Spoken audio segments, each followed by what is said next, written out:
Tels des apôtres en mission, ils sont une vingtaine à envahir le stationnement, carte géographique en main. Alors, on a ce qu'on appelle des cartes de territoire. Alors, c'est divisé en secteurs. Et chaque groupe de témoins par auto va visiter un secteur durant l'avant-midi. Parmi eux, Mélissa, 17 ans, attire notre attention. Elle fait du porte-à-porte avec ses parents depuis qu'elle est toute jeune. C'est quoi faire du porte-à-porte quand on est jeune, quand on voit ses amis jouer partout, puis... Jamais qu'on a trouvé ça dur ou les parents ils rendent ça quelque chose d'amusant pour les enfants. Puis ça veut pas dire qu'on n'a pas le temps de s'amuser dans d'autres moments.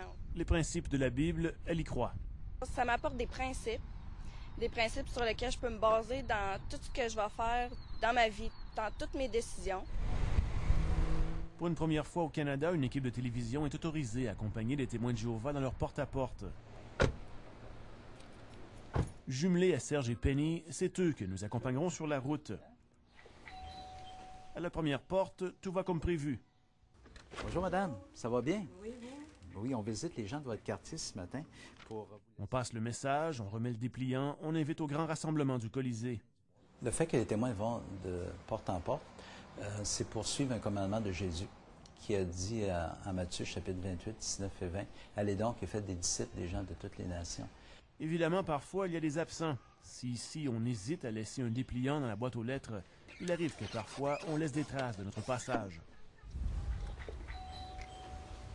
À la troisième porte, une image de déjà-vu. L'homme refuse catégoriquement tout échange avec les messagers. Je voulais vous laisser une invitation spéciale à notre assemblée à Québec. C'est beau, ça m'intéresse. Bon, excusez-moi de vous avoir dérangé. Bonne journée. Bon, alors voilà. Oui, ça représente un défi, mais on a remarqué que la plupart des gens sont très gentils, sont polis. Et si ce n'est pas le cas, ils vont nous dire, bien, ça ne m'intéresse pas, tout simplement. Alors, on va passer à la porte suivante. Ils peuvent cogner chez vous les lundis, mercredis, la fin de semaine. Certains se demandent s'ils ont le temps de travailler et surtout où va leur argent. Moi, je travaille chaque soir, alors ça me libère durant la journée. Donc, j'ai organisé mon horaire de cette façon. D'autres témoins vont sortir souvent le samedi matin. Alors, c'est une occasion pour eux, ils sont en congé. Contrairement à d'autres religions, on n'a pas une dîme ou un 10 % à donner. Alors, dans notre salle du royaume, on a des petites boîtes de contribution en arrière. Alors, si quelqu'un veut donner quelque chose au cours de l'année, alors il est bienvenu de le faire, mais il n'y a rien qui est exigé de nos membres. S'ils sont dans ce quartier, ce n'est pas par hasard. Plutôt, un premier rendez-vous dans la salle du royaume a permis aux membres d'échanger, mais aussi de recevoir les directives. Avant de prendre la route, l'assistant ministériel prépare le plan de match de la journée. On laisse les invitations aux gens, les gens qu'on rencontre ce matin. Alors, on peut juste même leur dire que c'est leur invitation personnelle, puis c'est sans engagement de leur part. Ici, pas de grands prêtres, que les membres, appelés les anciens, qui maîtrisent la Bible. Dans la Bible, on les décrit un peu comme des bergers. Alors, c'est un peu ça. C'est des gens avec qui on va faire référence si on a besoin d'encouragement. Les frères qui ont besoin d'arrangement, OK. OK, Chris avec Sébastien, Roland avec André. Finalement, le ministre forme les équipes qui iront de porte en porte. Personne n'est envoyé seul. Bonjour Serge, ça va bien? Prête pour ton étude biblique?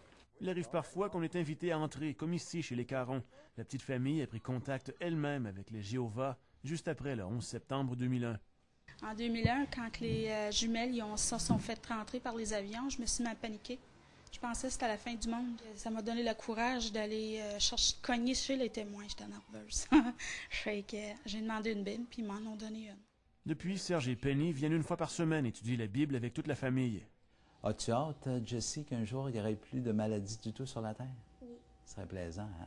Au début, ils n'étaient pas les bienvenus.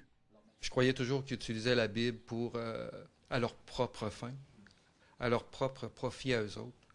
Est-ce que dans le nouveau système que Dieu va instaurer, ça va arriver? Oui. Tu penses, hein? Oui. Ici encore, les enfants attirent notre attention. Sont-ils vraiment passionnés par l'étude de la Bible? Au tout début, peut-être que ça me le disait moins, mais c'est moi que ça a piqué ma curiosité. N'aie pas peur, je suis avec toi. Un petit bout. Jéhovah, il a mis la terre pour que les gens vivent. Mais on laisse toujours les gens libres. À preuve, c'est que nos propres enfants ne sont pas baptisés.